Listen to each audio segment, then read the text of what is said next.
Our last area of high-risk situations during pregnancy is during the actual labor and delivery, the intrapartum complications.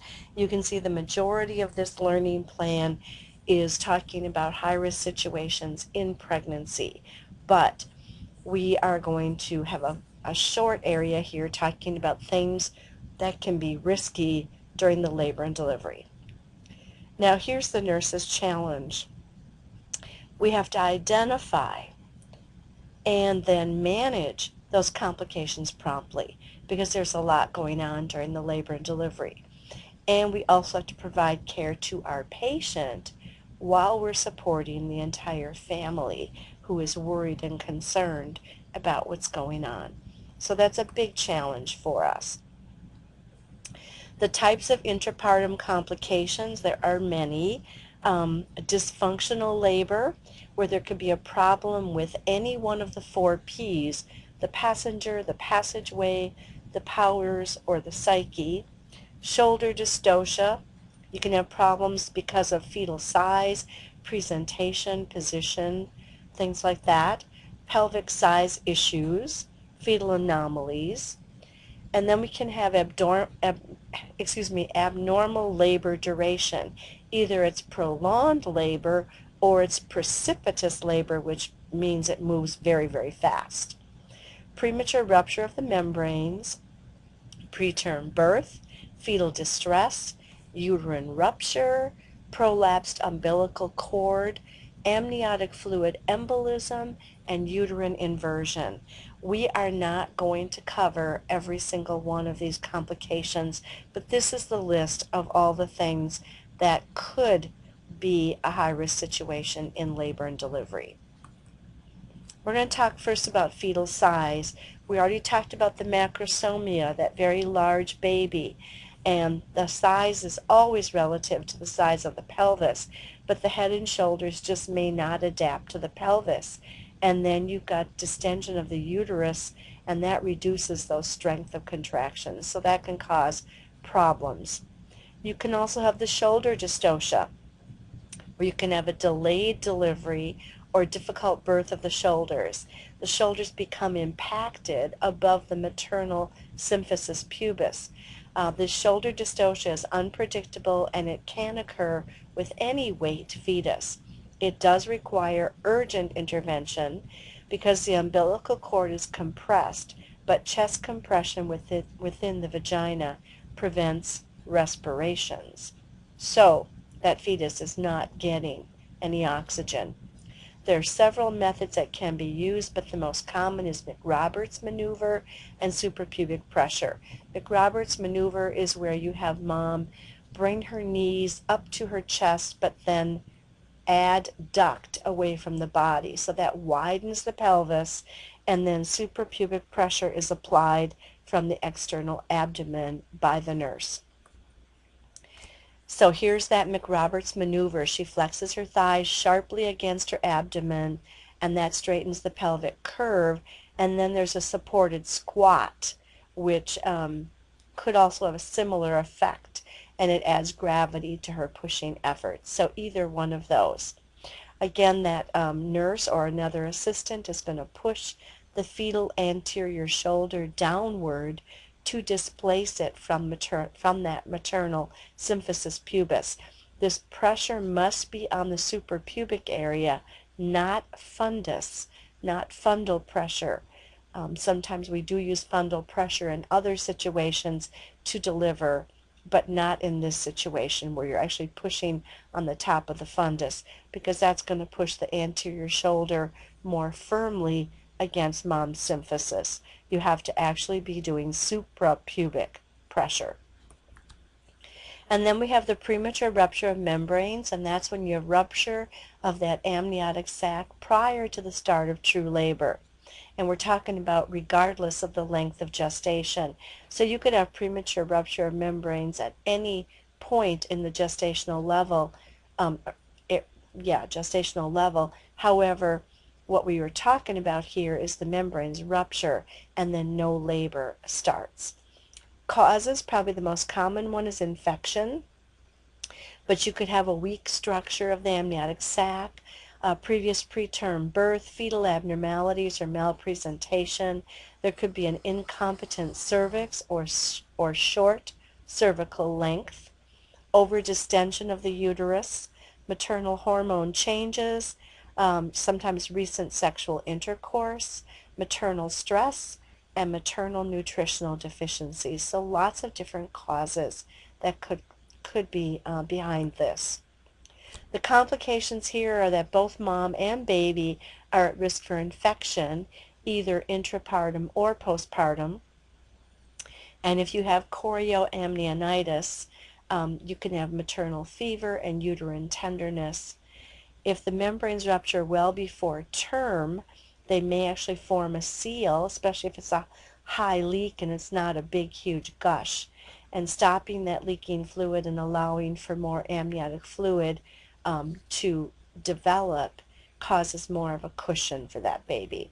However, if they continue to leak, you can have umbilical cord compression, and that causes reduced lung volume and other fetal deformities. So if it does seal and it was a high leak and the mom's labs look good, no fever, white count is within normal range, then maybe things are going to be okay. But if they continue to leak, we are going to have to deliver that baby. So the therapeutic management depends on the gestation and whether there's evidence of infection, as I mentioned. We are going to induce labor or do a C-section if she's 34 to 36 weeks. And if she's earlier than 34 weeks, we have to take each individual situation into strong evaluation because you definitely have a more complex situation here. Preterm birth, we are always going to want to try to stop the birth. If it's preterm, that's before the onset of the 37th week. So we want to stop it before the point of no return. Once they get past 3 centimeters dilation, it's really difficult to stop it. If there's an infection that's causing the preterm labor, treat the infection.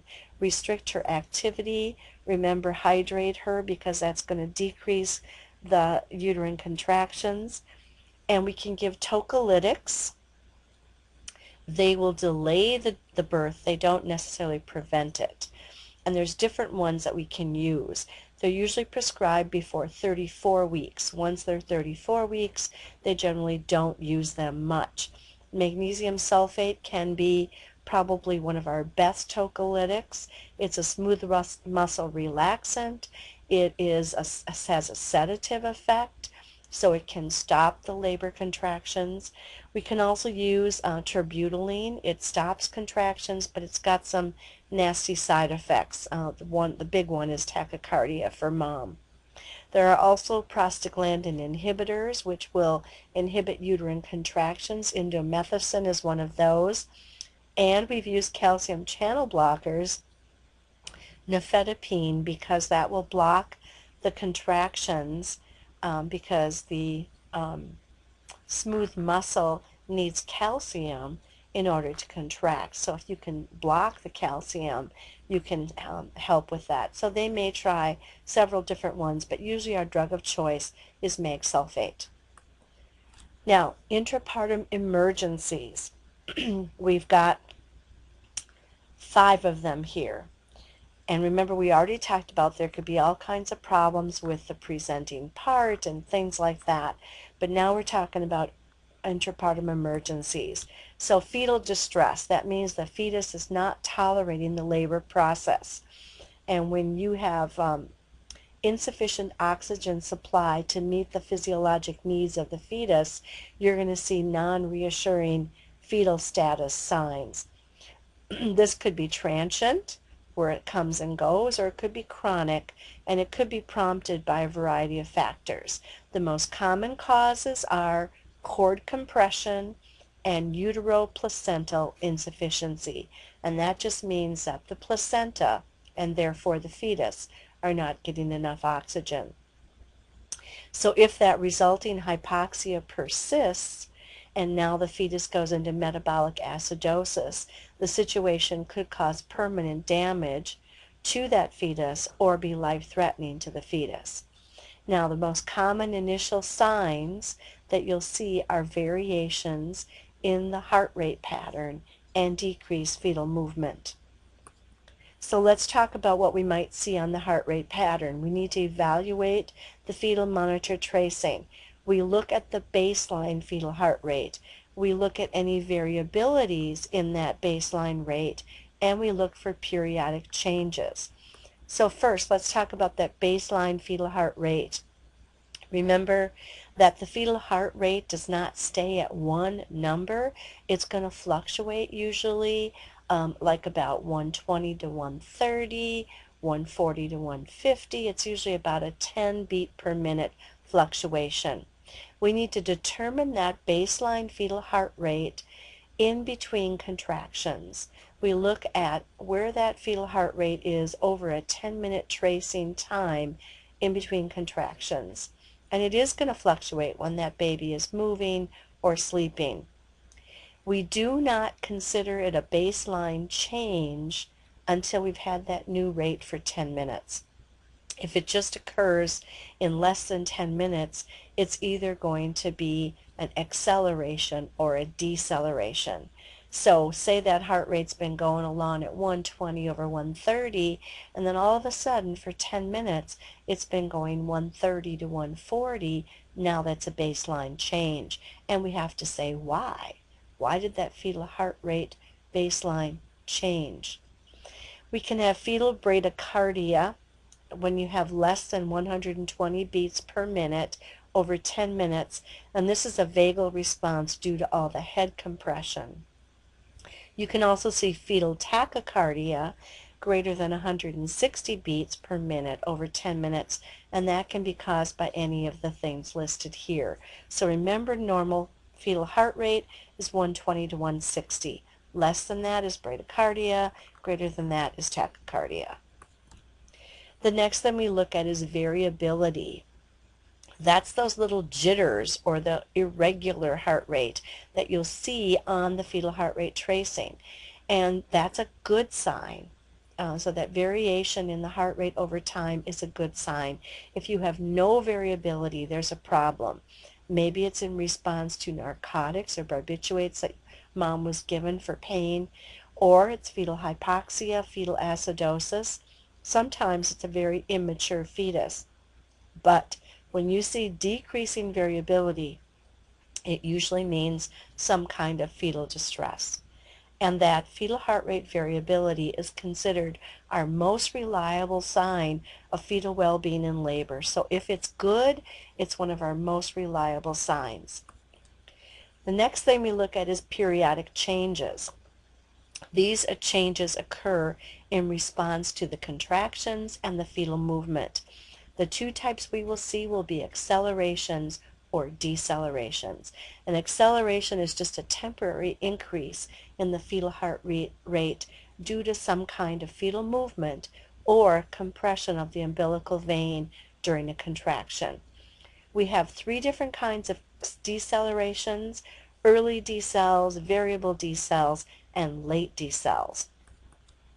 And we did talk about decelerations back in second semester, but we're going to just go through it again. Remember, an early decel begins and ends with the contraction. It's kind of like a mirror image of the contraction, and the cause is pressure on the fetal head compression.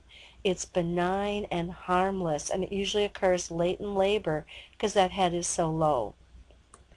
Variable decels are caused by cord compression. They're variable in shape and variable as to when they occur. They occur at unpredictable times, before, during, after the contraction. And remember, those are the ones that have those weird shapes like V and W's and U's. And the big thing is that you lose oxygenation fast, it comes back fast. That cord is compressed. Usually the fetus is laying on their own cord. Therefore, interventions are to change position. Whatever position they're in, put them in a different one and give mom oxygen, because that's the fastest way to get it to the baby. And then those late decels, this is an ominous one. We don't want to see late decels. This is where the deceleration is delayed. It doesn't start until after the contraction has started, and it continues beyond the end of the contraction. This one is caused by uteroplacental insufficiency, which means you have decreased blood flow to the placenta through the intervillous spaces, and therefore decreased oxygenation to the fetus. So interventions are give mom oxygen and change her to put her on her left side. That's going to reduce the aortic compression and bring more blood to the uterus. And then if they continue, we need to prepare for delivery or C-section because this fetus cannot withstand these for very long. The next thing is a prolapsed umbilical cord, and this is where that umbilical cord slips down in front of the fetal presenting part. And it's more likely to occur when the fit is poor between the fetal presenting part and the maternal pelvis. So the conditions where it's more likely to occur are anytime the fetus remains high in station, which means if it's not at the 0 station, which is at the level of the ischial spines, if it's above that, then we have a risk of that cord coming down. If it's a small fetus, you don't have a good fit. If it's a breech or a transverse lie, you don't have a good fit. Or if it's hydramnios, where you have large amounts of amniotic fluid, putting more pressure to push that cord out. So it could be several different things, but you always have to be concerned about that fit. When you have the head down and it's a good sized baby, that head, that nice round sphere, is going to plug up that area and not allow for the cord to come down first, especially when the head is at the 0 station, which remember, that's called engaged. So we have a case study here that we're going to be talking about, Josie, and she's pregnant, and looks like everything's going along really fine, and she and the baby are doing well here with this pregnancy. The baby is at a 0 or at a -1 to -2 station. That means that the fetal presenting part is 1 to 2 centimeters above the level of the ischial spines. Her cervix is 80% effaced and 2 centimeters dilated. And it sounds like everything else has been going good. She's not having any contractions. And then at 1 a.m., they call the midwife to tell her that the water is broken and they're going to go to the birthing center. And when the midwife sees them, she's having a contraction, and she's been having contractions, and they're starting to get strong. The baby's active, and right away mom wants to use the toilet, and as soon as she sits down, she tells the midwife that something is coming out of her vagina. And you see the picture there. The midwife recognizes a prolapsed cord. What else do we see there? The fetus is in a breech presentation, which allowed for a poor fit. So we have a lot of questions here that we're going to talk about when we talk about our case study. And so we're hoping to get to all these case studies in class, but if we don't, you can go through these questions and answer these on your own as you prepare for the exam. So management here, the priority is to relieve pressure on the cord so we can restore blood flow. So however we have to do that, prompt actions are needed. You want to lift the presenting part off the cord. So if you got your hands in the vagina, you're going to be pushing that presenting part away from the cord. You also can position her hips higher than her head, because that's going to shift the fetal presenting part up toward her diaphragm. So put her in Trendelenburg or get her hips up high on a pillow. Avoid any manual palpation or handling of the cord, because any vasospasm or trauma to the cord vessels could further reduce that umbilical blood flow. Other things is give her oxygen by mask, because that cord, and look at, we're going to give her like 8 to 10 liters, because that cord is being compressed, so baby's getting less oxygen. We actually may give a tocolytic to stop contractions to decrease that risk of, more compression to the cord. And if the cord protrudes from the body, we want to wrap it in warm saline. The promptest delivery necessary, and that's usually by C-section, because so many of these are breech presentations. So if your hands are in the vagina lifting that presenting part off the cord, you're going to keep your hands there until they lift that baby out of mom. So you're going to be riding on the cart with her to OR. Okay, we had the amniotic fluid embolism and uterine inversion. Those are emergencies. They're just not that common, thank goodness, because they're pretty serious. And we can certainly talk about them if you have any questions about them, but the focus for the exam is not going to be on those areas. So this is going to end our high-risk perinatal learning plan. Hallelujah, right?